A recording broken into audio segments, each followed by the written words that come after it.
This is Trailers from Hell, and I'm Allan Arkush. On August 11th, 1964, my life changed. I saw a movie that more than any other movie made me want to be a filmmaker. And that movie is the greatest rock and roll movie ever made, in my opinion. It's Richard Lester's A Hard Day's Night. Are you ready? Just like the trailer says, I was filled with anticipation as I sat there in the packed Lee Theater in Fort Lee, New Jersey. Then that massive first chord hits, all the kids screamed, and I was swept up into the world of John, Paul, George, and Ringo. There is one moment for me that stands out above all the rest. The Beatles are on the train, locked in the cage in the baggage car with Paul's grandfather. John starts a harmonic intro for I Should Have Known Better. Guitars magically appear, teenage girls magically appear, and by mid-song, the screen cannot contain all that rock and roll joy.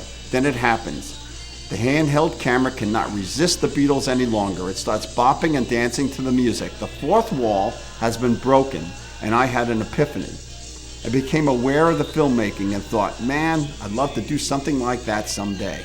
Richard Lester took another song, Can't Buy Me Love, and applied all the technique he had used in his short running, jumping, standing still. Jump cuts, speed changes, and the sheer fun of being young and free. In fact, that's a theme throughout the movie. The Beatles burst out of rooms and run around and be young and free. Rock and roll movies would never be the same after that. United Artists was hoping for a quickie, low-budget programmer to exploit when they thought was just a passing fad. The Beatles thought differently, and they did things their own way. They chose Richard Lester. He was young, and they liked his style. So Lester and Alan Owen, the writer, went on tour with the Beatles, learned all about them, and the movie reflects the personalities of John, Paul, George, and Ringo, their relationship with each other, and their road managers and the fans. As a viewer, we come to believe this is how they actually are, and their attitudes towards the establishment and the world are who we really are, or rather, who we'd like to be. It was 90% scripted, but feels like the boys are making it up as it go along. In fact, the movie was nominated for an Academy Award for its script.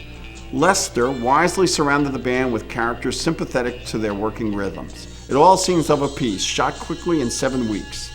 They had to move quickly because when the fans discovered that the Beatles were shooting, they would mob the set.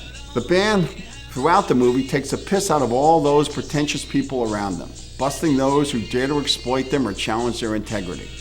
The movie is full of memorable one-liners, bandied about in conversations that are almost too witty and too fast to follow.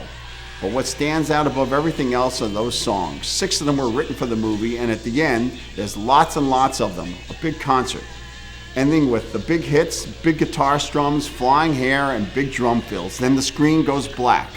You realize it's the bottom of a helicopter, and the band flies away into the sky, leaving all of us viewers behind. I've never been the same since. Hard Day's Night, probably my favorite movie of all time.